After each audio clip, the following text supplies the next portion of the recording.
Okay, so I'm going to give you guys my thoughts, my impressions, and my review of ESPN First Take new format. As we all know, Max Kellerman has been removed from First Take due to and allegedly Stephen A. Smith removed Max Kellerman because of lack of chemistry.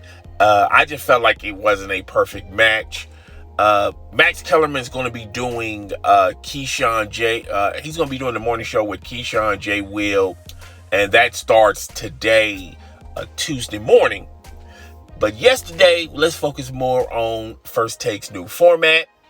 Michael Irvin is the first guest that's going to be debating alongside Stephen A. Smith. They've been friends since the get-go. They've been friends ever since, believe it or not, Michael Irvin used to work for ESPN until he left ESPN and works for the NFL Network. So obviously these two guys have great chemistry, great individuals, and they got great passion between both of them. They got fiery passion. And it was showcased yesterday on ESPN First Take. My initial thought of it was it started off kind of slow. Just getting to the process and getting to their heated debate. Michael Irvin was kind of sweaty on that first show, but I felt like the opening moments of First Take, it started to build up very, very slow. But I can already see the chemistry because these two guys know each other and they've been lifelong friends for years. And I also didn't expect this.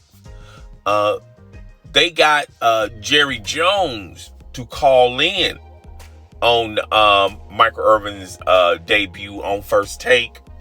They both had some choice words to say to Stephen A. Smith about, Stephen A. Smith is a big hater of the Dallas Cowboys. Let's just be fair. Let's be 100% honest.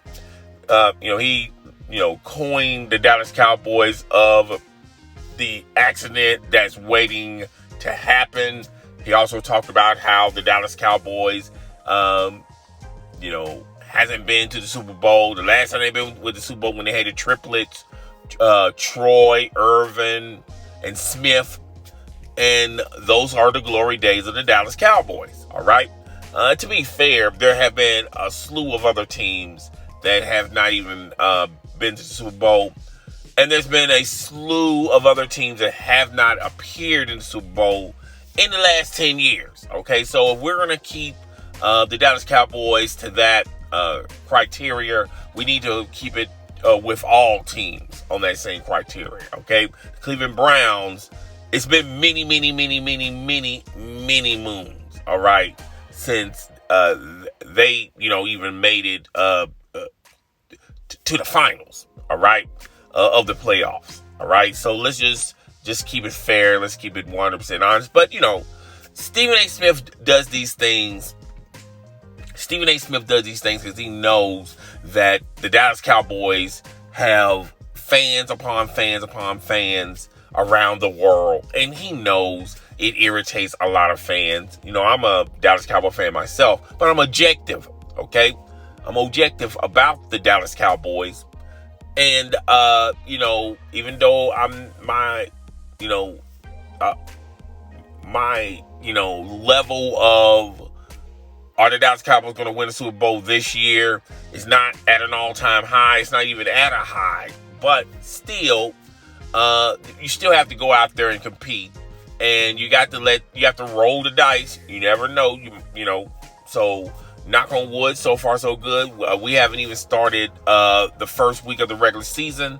Dallas Cowboys play the Tampa Bay Buccaneers, I believe Thursday Night Football. So we'll have to wait and see how that turns out. But anyway, back to Stephen A. Smith and Michael Irvin.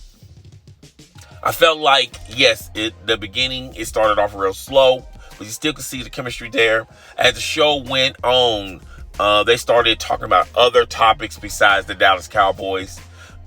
They talked about the GOATs of all GOATs, which I feel like this is just my opinion. I feel like you just can't really judge these players, particularly because a lot of these players that are, GOATs, Michael Jordan, Muhammad Ali, Joe Montana, some people would say Troy Aikman, and even Tom Brady, Tiger Woods, Serena Williams. A lot of it's hard to compare these athletes, and when you look at their dominant years and you try to compare them to another player in their years, it's kind of hard to compare. Like, I know a lot of people I know there's a slew of people that feel like, and me included, that Michael Jordan is the greatest player of all time, and LeBron has not surpassed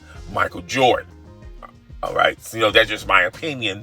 But there are a lot of people out there who are LeBron James fans that, love LeBron James, and they feel like LeBron James has accomplished enough to surpass Michael Jordan.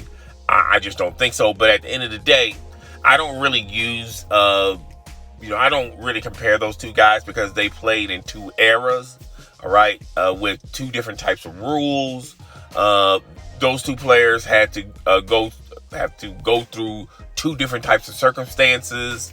Michael Jordan did play college basketball for the Tar Heels, and LeBron James went straight out of high school. All right, so that right there, they don't have the same path. They didn't have the same path in becoming who they are today. All right. So, I just think it's kind of unfair to even compare those two players.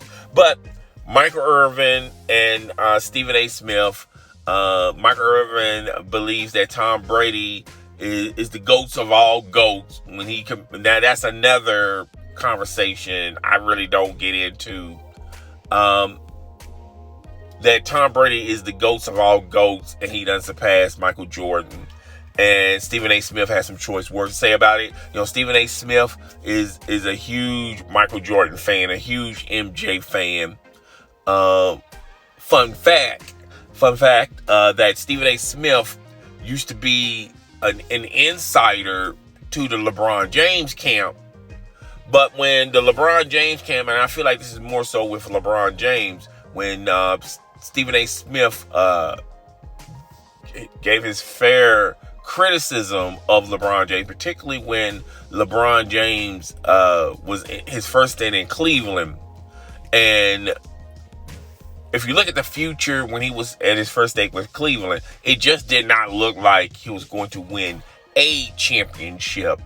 That really rubbed LeBron James the wrong way. And then, he's no longer an insider, and LeBron James and his camp no longer talk to Stephen A. Smith. And there's been a grudge between Stephen A. Smith and LeBron James since then. But, to be fair, you have to critique and criticize these athletes at the current moment. All right. And I feel like, particularly in today's journalism, there's way too many fanboys in the media, like the Shannon Sharps. I love Shannon Sharp, but he goes over the top for LeBron James, and he really doesn't have perspective when you talk about LeBron James' legacy. I feel like LeBron James has a solid cemented legacy, and he's easily going to be in the Basketball Hall of Fame, hands down. But, already surpassing him over Michael Jordan, and to me, I feel like he hasn't even surpassed Kobe Bryant. I think that's a disservice to not only Michael Jordan, but to Kobe being Bryant. But, that's just my opinion on it. That's my thought on it. That really doesn't have anything to do with today's topic. But overall, it was a great show. Okay.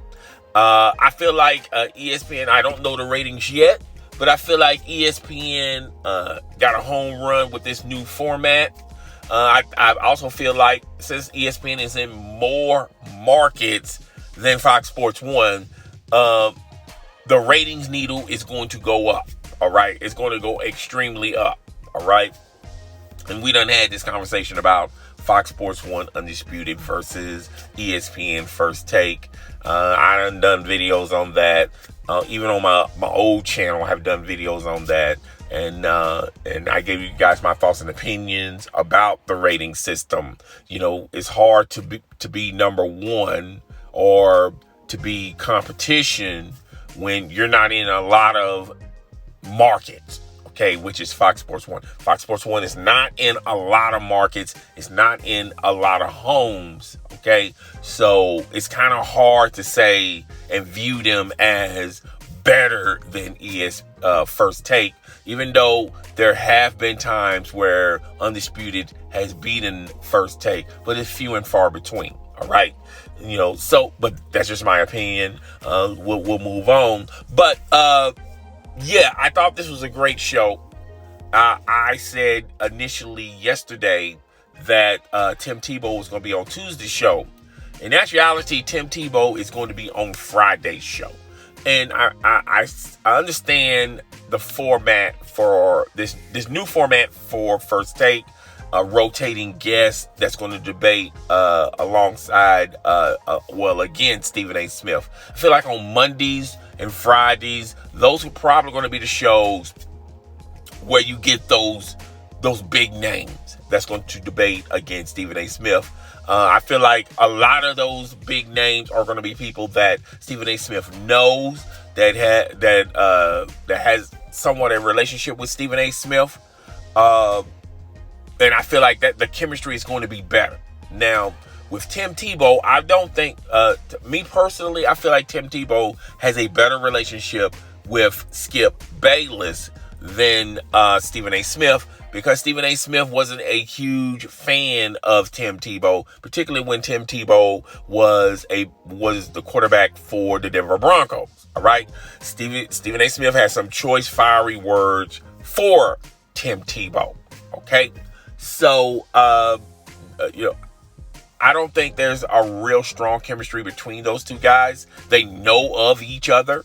They have, Tim Tebow have appeared on First Take alongside Skip Bayless. So, they have some experience, some history towards one another. But I feel like the chemistry is going to be even better with Tim Tebow and Stephen A. Smith versus Max Kellerman and Stephen A. Smith. Okay.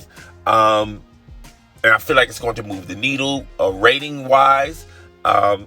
Even the competition, even Skip Bayless is probably going to watch this show or DVR this show, and he's going to have some choice words about, when Tim Tebow goes to First Take. I don't think Tim Tebow has ever been on Undisputed, okay? Because let's just be fair, Skip Bayless used to champion Tim Tebow, used to be the guy that would talk and for Tim Tebow, and he was a bigger cheerleader of Tim Tebow than Shannon Sharpe is with LeBron James.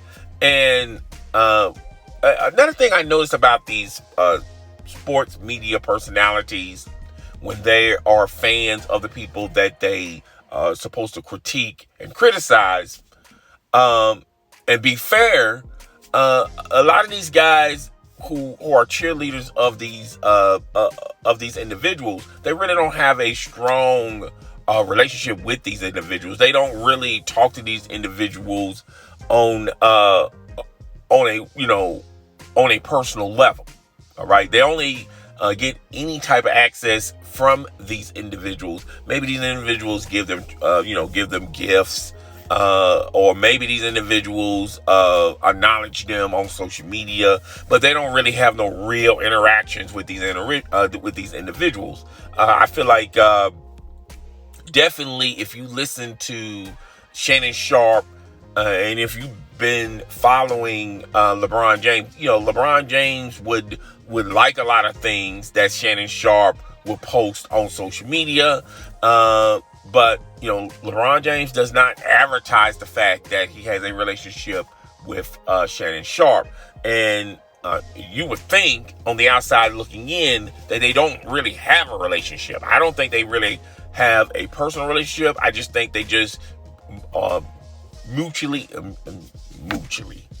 I think they know of each other, but I just don't think there's anything there behind that. Versus when you look at Stephen A. Smith, he has a very strong relationship with Michael Irvin, even though he do not like the Dallas Cowboys. And I feel like that's more so of their working relationship with, knowing each other, because Michael Irvin used to be on ESPN.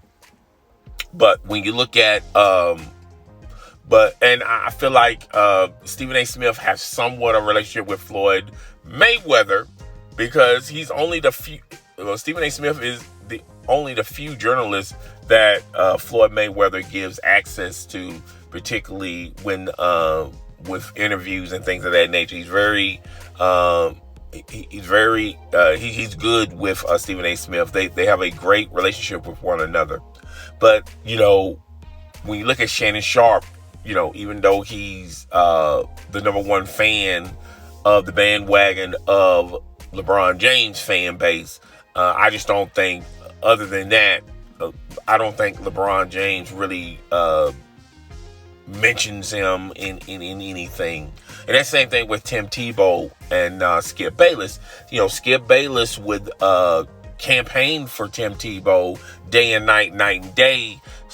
He should be the starting quarterback, even in spots when Tim Tebow was the quarterback for the Denver Broncos, the New York Jets, the Philadelphia Eagles. It was one moment in time where he was supposed to be the backup for Tom Brady, and he was competing to become the backup for Tom Brady for the New England Patriots, and that did not last. And he was campaigning for that. He also was even campaigning for Tim Tebow to be a tight end for the Jacksonville Jaguars. Him being out of football for a long period of time to focus on baseball, and he even campaigned for him being in baseball, calling that a success. When Michael Jordan, when you look at Michael Jordan, when he was trying to do baseball and trying to switch sports, it didn't turn out very great for Michael Jordan. And I remember people who had relationships with Michael Jordan, professional relationships with Michael Jordan in the media world, would critique and criticize Michael Jordan for that move, but he was doing it out of the respect and the memory of his father, because him and his father had a great relationship, and Michael Jordan would talk to him, and his father would talk to him about one day trying out baseball. Okay. Because baseball is a passion for Michael Jordan, and basically let me rewind that. It was more of a passion for Michael Jordan and his father. Okay. So, that didn't turn out well for Michael Jordan, and a lot of people that were friends of Michael Jordan, that was in the media world, in the media circle, really was fair and honest and brutally honest with Michael Jordan about being a baseball player. And fast forward to Tim Tebow trying to do baseball, a lot of people said that was a failure. He couldn't make it on the major league level. But Skip Bayless will make excuses for him. So I'm wondering, are there going to be times when he does the Friday show where they talk about him playing professional baseball or major league baseball or minor league baseball? And Stephen A. Smith, when Skip Bayless was there, Stephen A. Smith had some hard criticism for Tim Tebow trying to do baseball. Okay, when there were rumors out there that he was trying to do baseball, and there would be debates. There would be arguments, and Stephen A. Smith had some hard criticism for Tim Tebow to make that move, and basically calling it a diva move, even though he didn't use the word diva. He would, basically say that, basically he's going to baseball because he couldn't have his way in football. All right. And, but now Shannon Sharpe has used the diva card. And when the conversation came up about Tim Tebow playing minor league baseball, even Shannon Sharp would agree with Stephen A. Smith that he only went to baseball because he couldn't have his way in football, and when he couldn't no longer have his way in baseball, he went back to football. And I felt like the window was already shut and closed, and the only reason why he got that opportunity and that chance to become a backup tight end for the Jacksonville Jaguars is because of his relationship with Urban Myers. Me personally, Urban Myers could have done him a solid and maybe allow him to play, to coach for the Jacksonville Jaguars at some small level or capacity for Tim Tebow to get his feet wet in the coaching circle. I just didn't think it would work for him being a backup tight end. And obviously, the whole world saw it on a preseason game where he missed his blocking assignment and he missed his running route. But nevertheless, he got cut from Jacksonville because, the truth was out there, and it was blatantly honest that he did not work out. And what cemented that fact was once he got cut, there was no takers for Tim Tebow as far as being a tight end, and I just don't think there's any takers for Tim Tebow to even be a backup quarterback. All right, and we all know the Stephen A. Smith reasoning behind Tim Tebow being a quarterback in the first place. So Friday's show is going to be jam packed. I'm gonna, be honest with you. I watch First Take from start to finish. Normally, I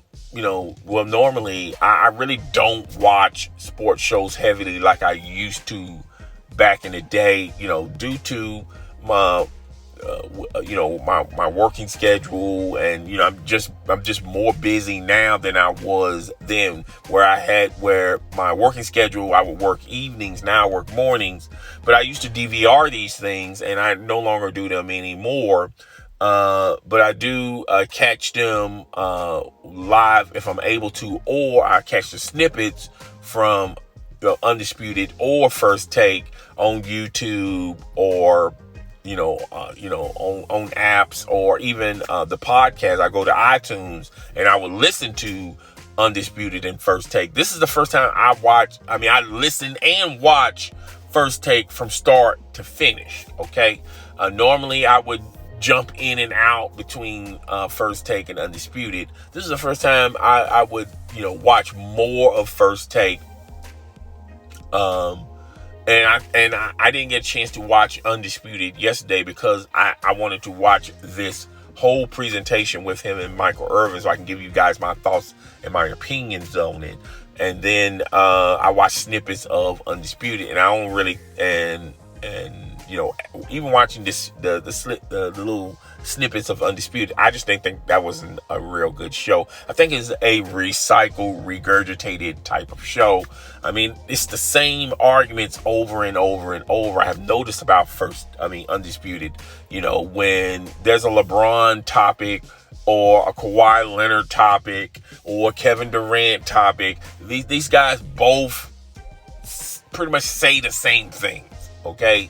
That has already been laid out in previous episodes. I just feel like they should just move on from those topics, particularly the Michael Jordan and LeBron James topic. I feel like these two guys, when you talk about Undisputed, I feel like Undisputed has oversaturated that topic the most, okay? You guys have said what you thought in your heart and in your head about LeBron James and Michael Jordan. I just feel like you guys should just move on. But, this is just a dry day for sports. And I just didn't think Undisputed was really that good, even though I watched a few snippets here and there. But if you take an analysis of Undisputed as well as First Take has weeks, even with Max, that were not good. It just simply was not good. But and I told you guys, like I said, I feel like sports entertainment, sports media in general it used to be 20 years ago, 10 years ago, it was at the apex. It was at its prime where it would be on the front pages. People would talk about sports first. It was a time where sports entertainment would overtake entertainment in general. It would take gaming. It would take over fashion, a lot of stuff. Okay, it was a dominant type of topic, and I just don't think it is much so today due to the pandemic. A lot of leagues had to shorten their seasons. Had to cut back on people, on crowds and things of that nature. I feel like the pandemic has really weakened a lot of these leagues and just sports in general. And then the woke movement. I think a lot of people are getting tired of the woke movement. I'm not tired over the woke movement, but I will admit that the woke movement has oversaturated just a little bit too much for people who are not familiar with the woke movement, or who really doesn't care about the woke movement. I can see it from their perspective that they may think that it's oversaturated and it's way too much. Me, I feel like this is the first time we as African Americans, or just women, I just felt like that was a very important time for us. We finally had a voice and people were actually listening to us. Okay. So, I felt like the woke movement was very important, for African Americans. It was important for a lot of genders and a lot of races, but it was extremely important for the African American community because we shined a spotlight on what we have to deal with in our own communities. And a lot of people were not familiar of what things happened and what things went on in our communities because it never made it to the front pages. All right. But I can understand, I can see their side of people that feel like, okay, we're talking way too much about the woke movement. All right. I don't agree with them. I totally disagree with them, but I do understand. And at the end of the day, sports entertainment, at the end of the day, is a business. All right. And if your subscribers, if your followers, if the ticket buyers, the supporters really really doesn't care what their nationality is, their gender, their educational background. If a large portion of them are not being supportive and not continuing to buy in, I can understand why the numbers are falling. All right. So I just think that I feel like those two things alone really dismantled sports entertainment. Is not the most dominant market anymore, and it has fallen off. I wouldn't say it's fallen off severely, but I just feel like it's been falling off because there are other interests that people are into, and are supporting, okay, financially, and just actually being there and supporting it. Okay. So, I feel like, sports is not the dominant market no more. It really has fallen off a bit. And, it's those two reasons alone. And that's becoming a niche market, a niche concept, in my opinion. Okay. And that's the real reason why Fox Sports 1, ESPN, a lot of these sports networks, these alphabet sports networks have been cutting back. They've been laying off people. Now ESPN has been laying off the most people, okay, and shuffling the deck. But you have to understand, ESPN is primarily just sports, and that's it.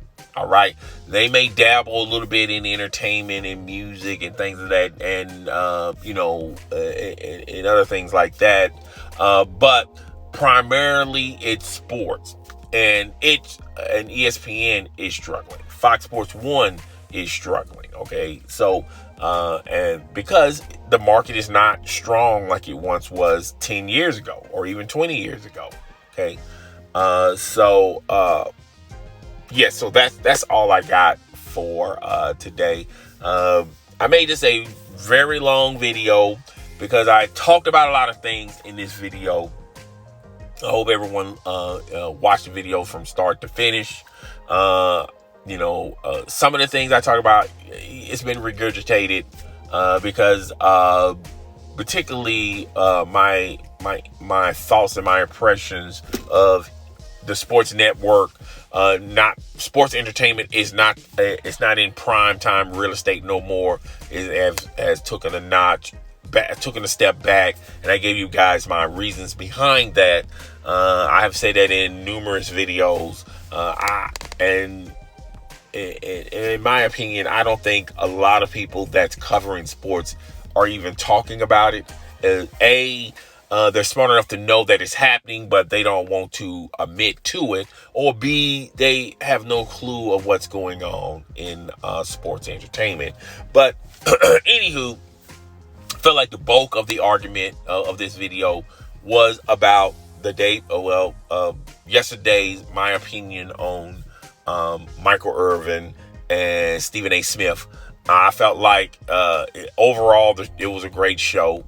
And I feel like they're gonna look at the numbers behind this show, and this is gonna be the new format for ESPN, unless something major happens down the pipeline.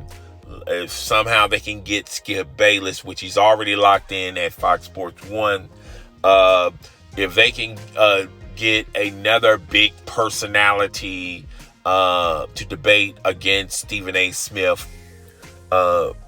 But will ESPN have, and Disney is a huge multi-billion-dollar company, and they can easily write a check if ESPN can get a real popular personality to join the worldwide leader of sports. And, even though a lot of people are not talking about it, Shannon Sharpe has not signed an exclusive deal or a major deal with Fox Sports 1. They're still negotiating and hammering out the contract itself. But I feel like, and I've done said this in many videos. Well, in one video, if there's ever a day where ESPN can land Shannon Sharpe back laying Shannon Sharpe with ESPN and he exclusively do First Take, I feel like that's going to be a very powerful, fiery show. Even though they have a relationship, Stephen A. Smith and Shannon Sharpe. But I think ultimately Shannon Sharpe is going to sign with Fox Sports 1. But that's just a theory that I have of mine, and I've shared that in a video. You can go check out that video for yourself. So I'm going to call it a day. I hope you guys love this video. If you guys want me to do longer videos, please comment in the comment section. And I'm up out of here. Deuces.